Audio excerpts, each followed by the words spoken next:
देवों का अभिमान भंग। भगवान शिव जी की कथाएं शिक्षाप्रद कथा समुद्र मंथन हो चुका था। भगवान शिव की कृपा से देवताओं को अमृत प्राप्त हो गया। असुरों के हिस्से में कुछ भी नहीं पड़ा था। इससे क्रुद्ध होकर असुरों ने देवताओं पर आक्रमण कर दिया। लेकिन भगवान विष्णु के सुदर्शन चक्र की मार से घबराकर असुर सेना भाग खड़ी हुई। देवता विजयी हुए।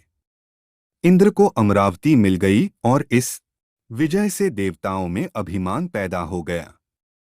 प्रत्येक देवता यह कहने लगा कि उसी के प्रताप से इस युद्ध में देवों को विजय मिली है।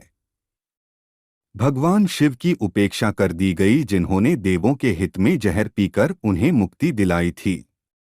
उन्होंने देवों का अभिमान भंग करने का निश्चय किया। एक दिन उन्होंने एक विशाल यक्ष का रूप धारण किया और अमरावती के वायुमंडल में प्रकट हो गए। उस महाकाय देवताओं में खलबली मच गई।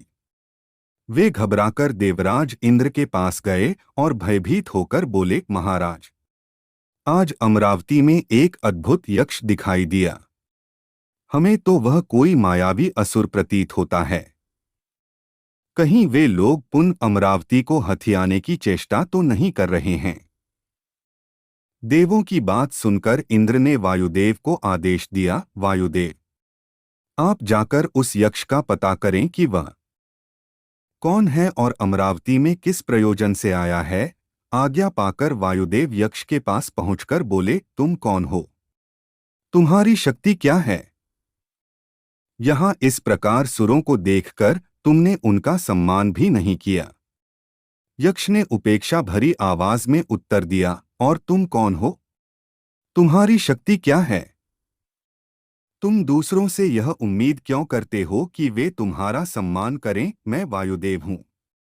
तुम शायद मेरी शक्ति नहीं पहचानते।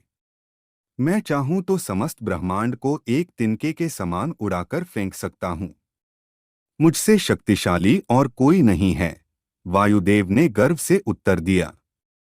यक्ष ने वायुदेव के अभिमान को देखकर मुस्कुराते हुए एक सूखा तिनका उनके समक्ष रख दिया और बोले, जरा इस तिनके को उड़ाकर तो दिखाओ वायुदेव। मैं भी तो देखूं कितने शक्तिशाली हो तुम। वायुदेव ने बहुत प्रयत्न किया, लेकिन निराशा ही हाथ लगी। तिनका टस से मस नहीं हुआ। उन्होंने देवराज को समस्त समाचार कह सुनाया। इस बार इंद्र ने अग्निदेव को आदेश दिया, आप सबको प्रकाशित करने वाले हैं अग्निदेव। आप जाकर पता करें कि वह यक्ष कौन है। अग्निदेव अभिमान से चूर यक्ष के पास पहुंचकर बोले, आप कौन हैं और कहां से आए हैं? आपकी शक्ति क्या है? यक्ष बोला, और तुम कौन हो? तुम्हारी शक्ति क्या है? क्या तुम्हें इतना भी पता नहीं कि दूसरों का परिचय पूछने से पहले स्वयं का परिचय दिया जाता है? अग्निदेव बोले, मैं संपूर्ण भुवन को प्रकाशित करने वाला अग्निदेव हूं। ब्रह्मांड में ऐसा कोई भी नहीं है जिसे मैं भस्म न कर सकूं। मैं एक पल में समस्त ब्रह्मांड को जलाकर राख कर सकता हूं। यक्ष बोला, ओह, ऐसा है तो जरा इस तिनके को जलाकर दिखा दो तो मैं तुम्हारी शक्ति का लोहा मान जाऊंगा। अग्निदेव ने उस तुच्छ तिनके को भस्म करने के लिए पूरी शक्ति लगा दी, लेकिन वे सफल नहीं हो पाए और लज्जा से सिर झुकाए वापस इंद्र के पास लौट आए। अग्निदेव ने भी आप बीती देवराज को कह सुनाई। तब इंद्रदेव ने स्वयं यक्ष के पास जाने का निर्णय किया। जब इंद्र वहां पहुंचे तो भौचक्के से रह गए। इंद्र जरा सी झलक देख पाए थे कि यक्ष अंतर्धान हो गया। इंद्र समझ गए कि अवश्य वह यक्ष कोई परम शक्ति थी। उन्होंने एक बार फिर ऊपर की ओर नजरें उठाईं। अंतरिक्ष में जहां थोड़ी देर पहले यक्ष मौजूद था, वहां अब इंद्र को देवी उमा का चेहरा दिखाई दिया। इंद्र ने श्रद्धा से मातेश्वरी के सम्मुख शीश झुकाया। मां पार्वती ने मुस्कुराते हुए कहा, आश्चर्य में न पड़ो देवराज। यह यक्ष कोई और नहीं, स्वयं भगवान शिव ही थे। देवों में प्रमाद और अहंकार पैदा हो गया। भगवान उसी को दूर करने आए थे। भगवान शिव की कृपा से ही समुद्र मंथन संभव हो सका था। उन्हीं की शक्ति से अमृत प्रकट हुआ था और उन्हीं की शक्ति से असुरों का शमन हुआ था।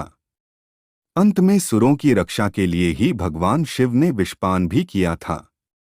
इसलिए देव अपने मस्तिष्क से यह गलत धारणा निकाल दें कि सिर्फ आप लोगों की शक्ति के परिणाम स्वरूप असुरों पर विजय हुई थी। इतना कहकर देवी उमा भी अंतर्धान हो गईं। शिव भक्त वाणासुर। दैत्यराज बलि के 100 पुत्र थे, जिनमें वाणासुर सबसे बड़ा था।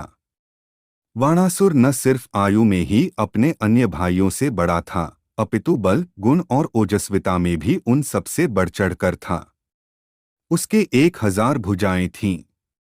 वह परम शिव भक्त था और प्रतिदिन कैलाश पर्वत पर जाकर शिव के सम्मुख नृत्य किया करता था। अपने हाथों से विभिन्न वाद्य यंत्र बजाता और भगवान शिव को प्रसन्न करने की चेष्टाएं किया करता था। शिव प्रसन्न हुए और उससे वर मांगने को कहा। बोलो पुत्र, क्या वर मांगते हो? वाणासुर बोला, भगवन, मेरे मन में किसी दुर्बल की उत्पीड़ित करने की अथवा देवताओं पर विजय प्राप्त करने की तनिक भी कामना नहीं है। यदि आप मुझसे प्रसन्न हैं तो मुझे यह वर दीजिए कि आप मेरे नगर के रक्षक बन जाएं। इससे मुझे आपका प्रतिदिन सान्निध्य प्राप्त होता रहेगा। तथास्तु कहकर शिव अंतर्धान हो गए। अपने दिए गए वरदान के फलस्वरूप शिव और पार्वती कैलाश छोड़कर दैत्यपुरी शोणितपुर में आकर बस गए। वाणासुर की एक पुत्री थी, जिसका नाम उषा था। वह मां पार्वती से संगीत की शिक्षा प्राप्त करने लगी। उषा यौवन काल की दहलीज पर पहुंच चुकी थी। एक दिन उसने शिव पार्वती को एकांत में रमण करते देखा तो उसके मन में वासना पैदा होने लगी। वह पति प्राप्त करने की इच्छा करने लगी। पार्वती उसे संगीत की शिक्षा देती तो उषा का शिक्षा में मन न लगता। उसे भांति भांति के विचार सताते रहते। पार्वती उसके विचारों को समझकर बोलीं, क्या बात है उषा, आजकल तुम्हारा ध्यान कहाँ कहीं और अटका रहता है। मैं समझ गई, तू पति प्राप्त करने की कामना करने लगी है। थोड़े दिन धैर्य रख बेटी, अपने में तुझे एक पुरुष दिखाई देगा। वही भविष्य में तेरा जीवन साथी बनेगा। इधर वाणासुर शिव से कह रहा था, भगवन, आपने मुझे 1000 भुजाएं तो दे दी, किंतु अब वह मुझे भार स्वरूप लगने लगी हैं। बेकार पड़े पड़े मेरी बाहों में खुजली होने लगती है। मैं युद्ध करना चाहता हूं जिससे मेरा आलस्य दूर हो सके, लेकिन कोई मेरी जोड़ का व्यक्ति धरा पर है ही नहीं। भगवान शिव समझ गए कि वाणासुर के मन में अभिमान पनप उठा। वे बोले, अधिहर मत हो पुत्र, तुमसे युद्ध करने योग्य व्यक्ति भी धरा पर अवतरित हो गया है। शीघ्र ही तुम्हारी यह इच्छा भी पूर्ण होने वाली है। वाणासुर बोला, लेकिन कब और मुझे मालूम कैसे होगा कि अमुक व्यक्ति ही मेरी बराबरी का है? शिव ने उसे एक ध्वजा देकर कहा, यह ध्वजा ले जाकर अपने भवन के द्वार पर लगा दो।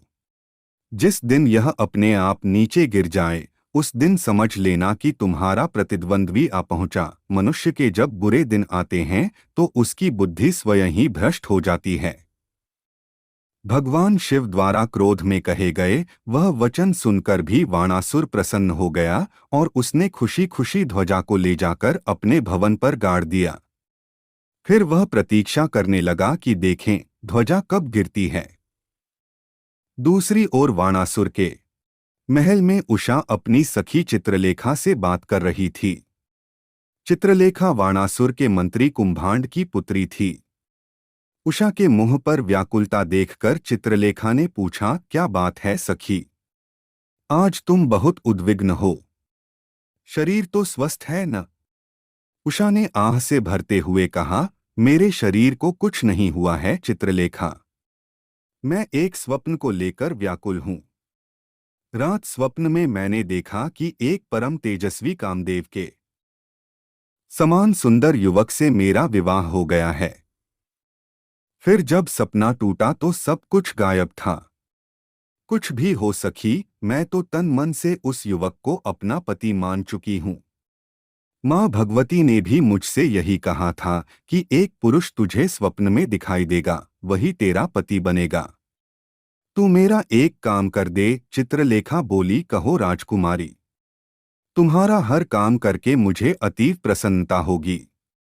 तुम काम तो बताओ। उषा बोली, तू तो चित्रकार है। अपनी कल्पना से कुछ ऐसे युवकों के चित्र बना जैसे मैंने तुझसे उस स्वप्न पुरुष के बारे में बताया है। फिर मैं उसे पहचान लूंगी। चित्रलेखा ने अपनी कल्पना के आधार पर चित्र बनाने आरंभ कर दिए और उन्हें उषा को दिखाने लगी। अंत में एक चित्र को देखकर उषा खुशी से चिल्ला उठी, यही है, बिल्कुल यही है सखी। यही युवक रात को मेरे सपने में आया था। चित्रलेखा चित्र को गौर से देखने लगी। मायावी दैत्य की पत्नी होने कारण चित्रलेखा स्वयं भी बहुत मायाविनी थी। उसने अनिरुद्ध को पहचान लिया। अरे, यह तो अनिरुद्ध का रेखाचित्र है सखी। अनिरुद्ध प्रद्युम्न का पुत्र है और श्री कृष्ण का पौत्र है। वे लोग द्वारिका में रहते हैं। उषा बोली, कुछ करो सखी। कैसे भी हो मुझे इस युवक से मिला दो।